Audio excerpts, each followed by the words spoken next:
الحمد لله رب العالمين، الصلاة والسلام على سيد المتقين الطاهر الزكي النبي الأمي الأمين المبعوث رحمة للعالمين. أما بعد، biz o'tgan darslarimizda fe'l modi, fe'l mudori va fe'l amrlarni muttarid tasrifda siyg'alashlikni o'rgangan edik. Inshaalloh bugungi darsimizda muxtalif tasrifga kirish qismi qilamiz. Xo'p, biz sarfni o'zgartirish ekanligini o'tgan edik va o'zgartirishni ikkita qismga bo'lib muxtalif tasrif va muttarid tasrif deb qismga bo'lib ajratib olgan edik. Biz muttarid tasrifni o'rganish davomida muxtalif tasrifdan ham ozgina ma'lumotni oldik yoki muxtalif tasrifni taqsimlaridan bo'lmish fe'llarni ham yodladik desak bo'ladi. Xo'p, masalan, kirish qismi qilishdan boshlaymiz. Biron bir mastarni olaylik. Men dorbun mastarini oldim. Dorbun. Bu mastar, ya'ni asl. Dorbundan biz, demak, o'tgan darslarimizda daraba degan fe'lni yasadik. So'ng yadribu va yana idrib shaklida. Demak, muxtalif tasrifdan 3 shaklni biz o'sha olib bo'libmiz. Xo'p, bugun fe'l mudoriyni yon qismiga, oxiriga emas, balki yon qismiga harflarni kirishligi va u harflar ma'noga qanday ta'sir qilishligi, u fe'l mudoriyni lafzini o'zgartirishi yoki o'zgartirmasligi jihatidan ko'rib chiqamiz. Ularning har bittasi muxtalif tasrifga kirib ketadi. Har biri, demak, muxtalif tasrifni bir qismi hisoblanadi. Xo'p, la an-nafiya. So'ng ma an-nafiya. Undan keyin lam al-jahd. Lamma. Lamul amr. Lamul amr va lan. Mana shu harflarni fe'l mudoriga kirishligi va kirgandan keyin qanday qilib unga ta'sir o'tkazishligi haqida bo'ladi bugungi darsimiz. To'yib. Biz fe'l mudoriyni shaklini yozib oldim. Mana shu biz siyg'alashlikni o'rgangan shaklda. Yadrusu, yadrusani, yadrusuna, tadrusu, tadrusani, yadrusna. Tadrusu, tadrusani, tadrusuna, tadrusina, tadrusani, tadrusna, adrusu va nadrusu shaklda. Xo'p, birinchi oladigan taqsimimiz, shaklimiz mana bu ikkalasi. La an-nafiya va ma. La an-nafiya, ya'ni nafiya degani nafiy qiluvchi, ya'ni inkor qiluvchi, fe'lni inkorga aylantiruvchi la degan mazmunni bildiradi. Demak, la fe'l mudoriga kiradi. Kirgandan keyin fe'lni tashqi ko'rinishiga, ya'ni lafziga hech qanday ta'sir o'tkazmaydi va ma'nosini kelajakni inkor shakliga o'tkazadi. Masalan, yadrusu, u dars qiladi ma'nosini u dars qilmaydi degan ma'noga o'tkazadi. Ya'ni istiqbolni nafiy qiladi. Ammo ma esa hozirgi holatni nafiy qiladi. Ya'ni ma yadrusu, u hozir dars qilmayapti. La istiqbol uchun, ma esa hol uchun ishlatiladi. Va bu ikkala fe'limiz ham, demak, fe'l mudoriga tashqi ko'rinish jihatidan hech qanday ta'sir o'tkazmaydi. Faqatgina, demak, qo'yib ketamiz. La yoki ma. La yoki ma. La yoki ma. Ya'ni la yadrusu, la tadrusu, ma yadrusu, ma tadrusu. La yadrusani, la tadrusani, ma yadrusani, ma tadrusani. La yadrusuna, la yadrusna, ma yadrusuna, ma yadrusna. Mana shu shaklda qo'yiladi. Demak, birinchisimiz demak la an-nafiya bo'ldi, keyingisi esa ma an-nafiya bo'ldi. Ma an-nafiya fe'l modiga ham kiradi. Demak, yadkhul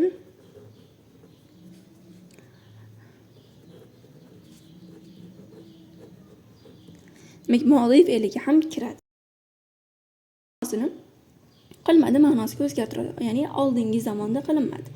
Ma zahaba, borgani yo'q. Ma qara'a, o'qimadi. Ma darasa, dars qilmadi shaklida. To'yib.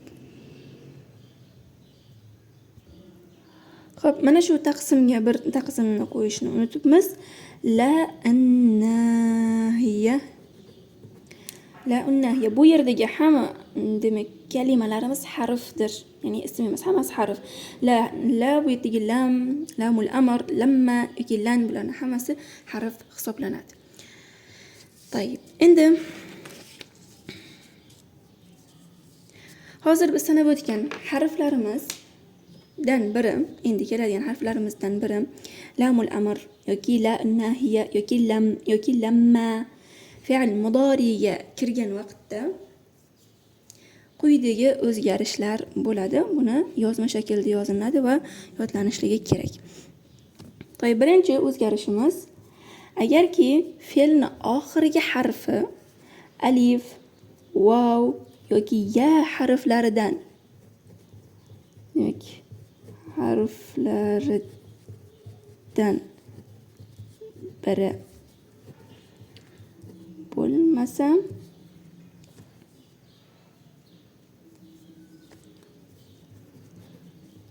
sukun qilinadi.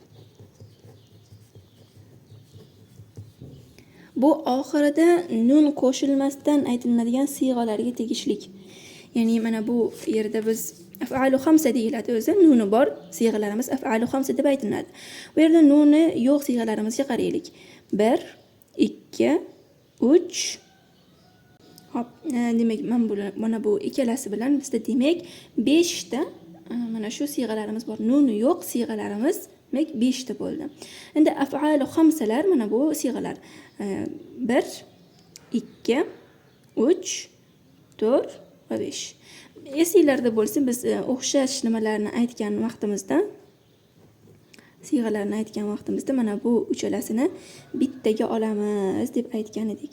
Shunday qilib 5 ta af'alu xamsa bo'ladi.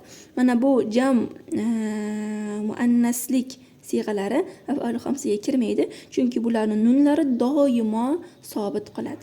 Demak, af'alu xamsalarimiz 1, 2, 3, 4 va mana bular 5 ta bo'ldi. To'yib. Demak, af'alu xamsalarni tushunib oldik va nunsiz af'alu xamsa bo'lmagan siyg'alarimiz ham 5 ta ekanligini bilib oldik. Demak, ana shu af'alu xamsalardan bo'lmagan siyg'alarimizni oxirgi harfi alif, vav, ya harflaridan bir bo'lmasa, demak sukunli qilinadi. Ikkinchisi, agarki shu harflardan biri bo'ladigan bo'lsa, hazf qilinadi. Inshaalloh misol olamiz hozir bunga. Uchinchisi, af'alu xamsalarimizda 5 fe'limizda deb yozib ketaman. 5 fe'lda demak nunlar tushiriladi.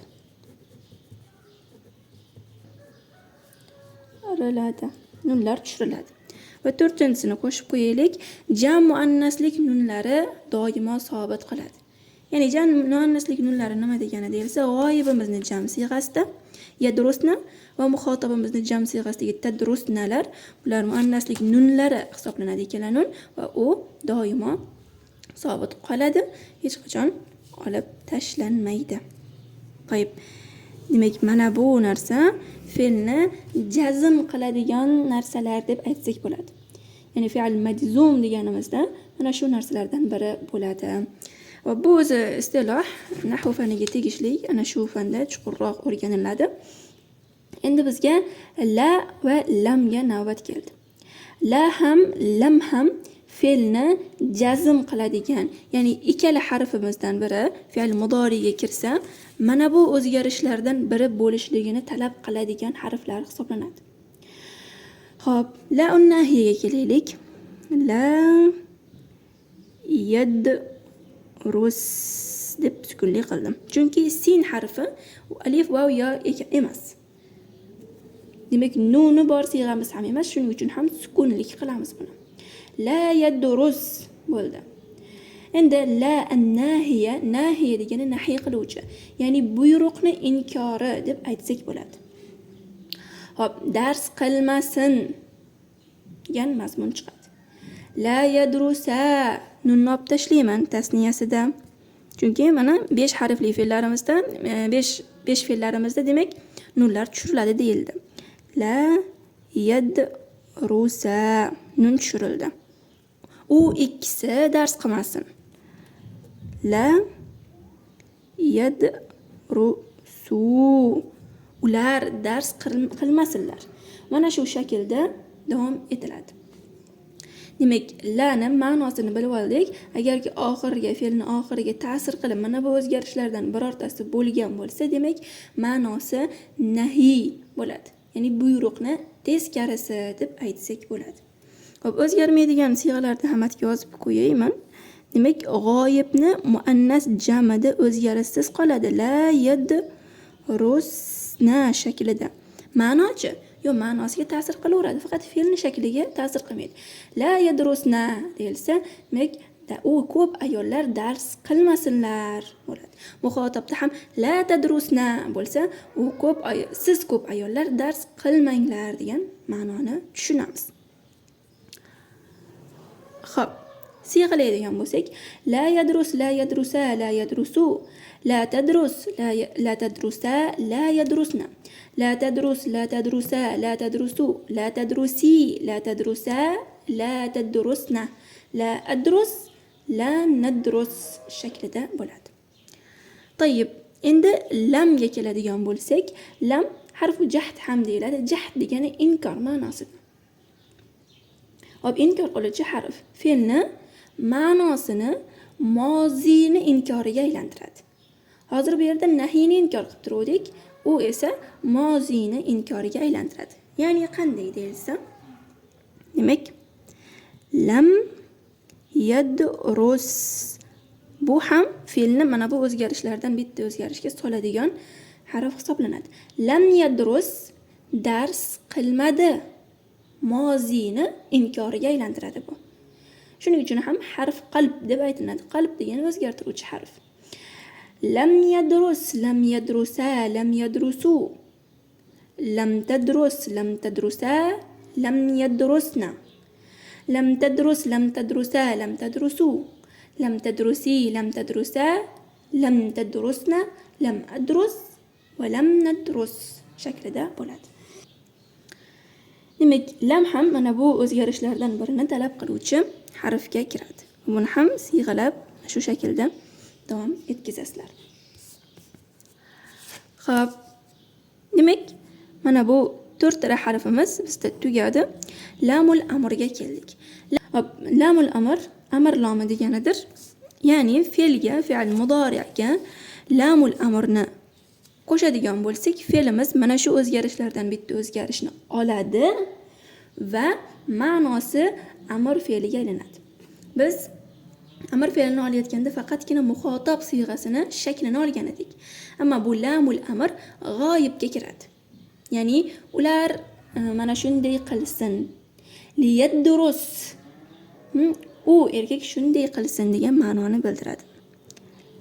Liyadrus. Litadrus, liyadrusa, liyadrusu, litadrus, litadrusa, liyadrusna shaklida. Bu demak kasrolik lam bo'ladi. Kasrolik. Liyadrus shaklida aytiladi. Fe'l muzori demak mana shu o'zgarishlardan bitta o'zgarishni qildiradigan harf hisoblanadi. Demak bu lamul amr. Faqatgina g'oyibga ishlatiladi. Chunki muxotob siyg'ada biz siyg'a shaklida oldik. Udrus, udrusa, udrusu shaklida. Va mutakallim bo'lsa, ba'zi bir ulamolar demak bu lam mutakallimga kirmaydi, chunki inson o'ziga o'zi buyurmaydi shaklida aytishadi, ammo nima shaklida inson o'zi mana shu qoidaga solishlik jihatidan li adrus, li nadrus shaklida ishlatsa bo'ladi deyiladi. Xo'p. Demak la, lam, la yoki ma nafiyalarda majhulga o'zgartirganda ham xuddi shunday bo'laveradi. Ya'ni xuddi shu tasrifda siyg'alanaveradi. Liyadrusga ahamiyat berishsanglar, demak lamul amr fe'l mudoriga kirganidan keyin, fe'l mudori majhulga aylangandan keyin, demak faqatgina shu siyg'ada siyg'alasak bo'ladi. Ya'ni liyudras, liyudrasa, liyudrasu shaklida. Demak, muxotobda, g'oyibda va mutakallimda mana bu lam bilan amrni majhulini yasasak bo'ladi. Xo'p.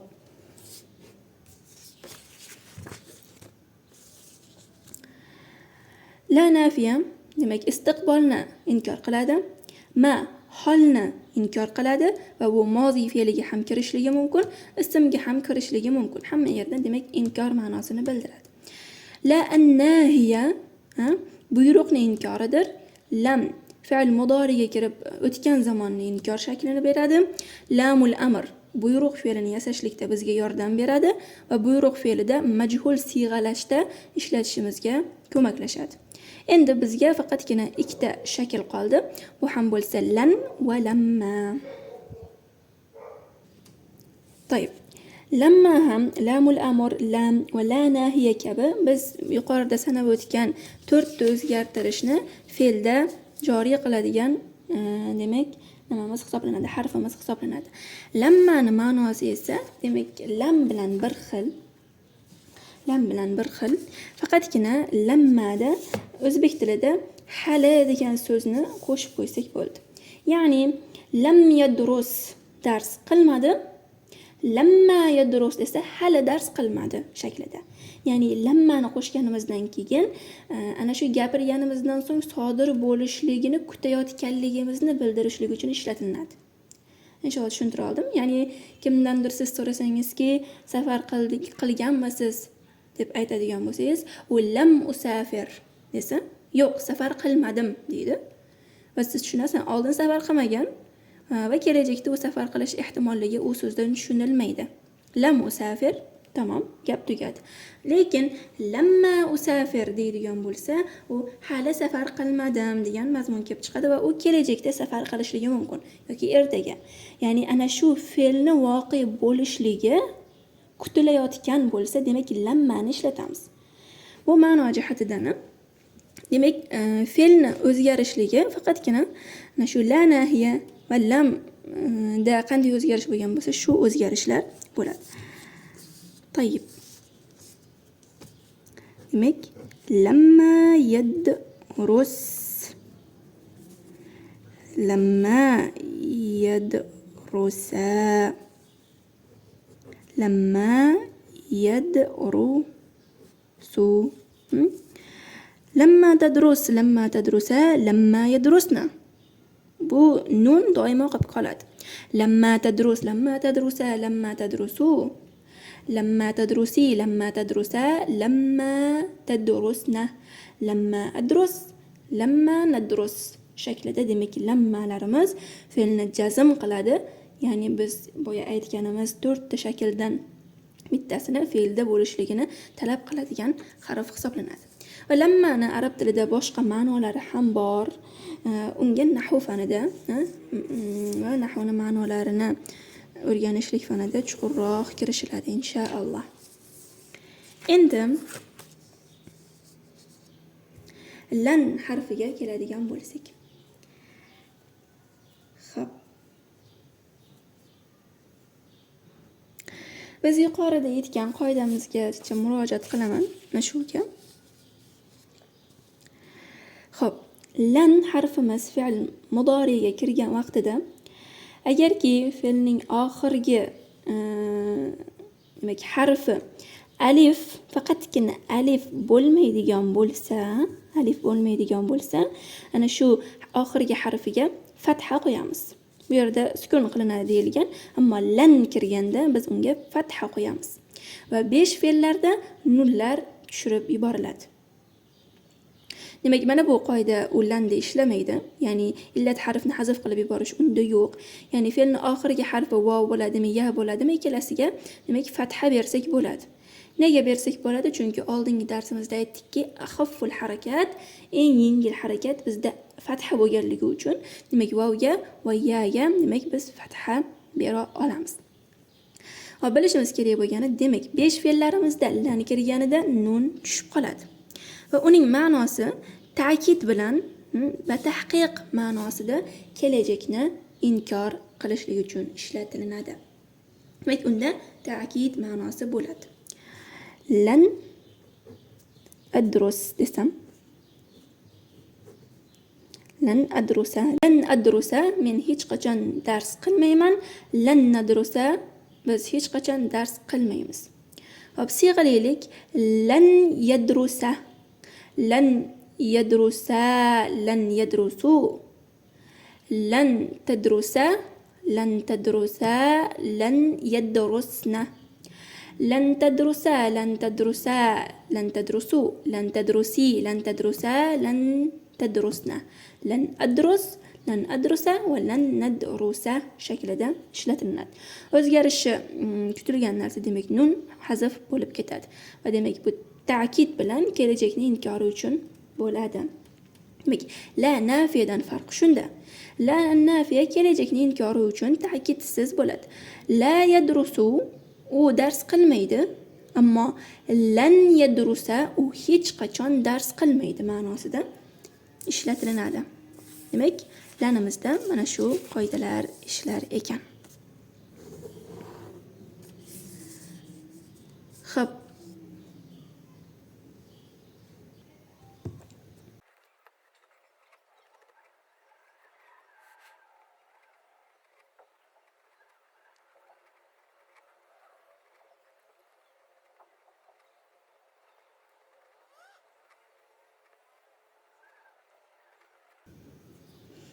طيب, demak mana bu zikr qilib o'tilgan fe'llar mana shu nimaga fe'l mudoriga kirganda qanday o'zgarish bo'lishligi bitta nimada tushuntirildi. Siyg'alab beraman. Demak, la yadrus, la yadrusa, la yadrusu. La tadrus, la tadrusa, la yadrusna. La tadrus, la tadrusi, la tadrusa, la tadrusa, la tadrusu, la tadrusna. La adrus, la nadrus. Yani kelajakda men dars qilmayman. Lamma yadrus, lamma yadrusa, lamma yadrusu, lamma tadrus, lamma tadrusa, lamma yadrusna. Lamma tadrus, lamma tadrusa, lamma tadrusu, lamma tadrusi, lamma tadrusa, lamma tadrusna. Lamma adrus, lamma nadrus. Hop, men dars qilmadim ham. Endi qilishim mumkin. Liyadrus, mana shuni majhul qilib siyg'alay, chunki lamul amrni aytdimki faqat g'oyibga va mutakallimga kiradi dedim. Muxotobni amrini yasashlik uchun biz siyg'adan foydalanamiz. Al-amru bis-sig'a. Udrus, udrusa, udrusu. Udrusi, udrusa, udrusna shaklida. Endi buni majhul qilganimda demak lamul amrni hammasida siyg'alasam bo'ladi. Xo'p, liyudros u dars qilinsin. Liyudrosa u ikkisi dars qilinsin. Liyudrosu, liyudrobu deylik, ular urilinsin. Xo'p, litudrob, litudroba, liyudrobna. Xo'p, litudrob. Men daraba fe'lini qilyapman, chunki dars ma'nosiga hech o'xshamayapti. Amr darabaga hech mos keladi. Xo'p, litudrob. Sen uril. Litudroba, litudrobu. Litudrobi, litudroba, litudrobna. Liudrob, linudrob. Men urilayin, biz urilaylik shaklida. Demak, amr billah majhulda hammasida, ammo ma'lumda faqatgina g'oyib bilan mutakallimda. Lam yadrus, lam yadrusa, lam yadrusu, lam tadrus, lam tadrusa, lam yadrusna. Lam tadrus, lam tadrusa, lam tadrusu, lam tadrusi, lam tadrusa, lam tadrusna. Lam adrus, lam nadrus shaklida. Xo'p, demak lan kiradigan bo'lsa, agar lan kirsa, mana bu sukunlarni shunchaki fatha qilamiz va ishimiz tamom. Demak, mana bu 5 siyg'aga fatha qo'yamiz, mana shu shaklda siyg'alayveramiz. Lan yadrusa, lan yadrusa, lan yadrusu, lan tadrusa, lan tadrusa, lan yadrusna. Lan tadrusa, lan tadrusa, lan tadrusu, lan tadrusi, lan tadrusa, lan tadrusna, lan adrusa, lan nadrusa shaklida bo'ladi. Tayyib.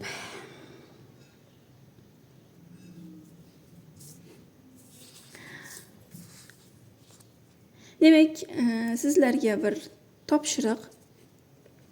Biz aytdikki, ma demak fe'l modiga ham mudoriga ham kiradi.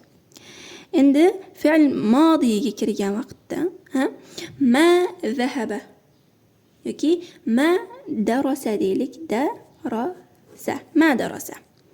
Endi lam rus. Lam yadrus dars qilmadi, ma darasa dars qilmadi. Ikkalasida ham bir xil ma'no bo'lyapti. Mana shuni farqini demak bilganlar yozib qoldiringlar. Ikkalasini qanday farqi bor? Aytdikki, demak lam mozining inkori, ma ham demak fe'l moziga kirishligi mumkin. Shu bilan darsimizni tugatamiz. Demak, berilgan fe'llarni mana shu berilgan barcha harflar bilan birga siyg'alaysizlar. Allohumma hamdan va alhamdulillahi robbil alamin. Assalomu alaykum va rahmatullohi va barakatuh.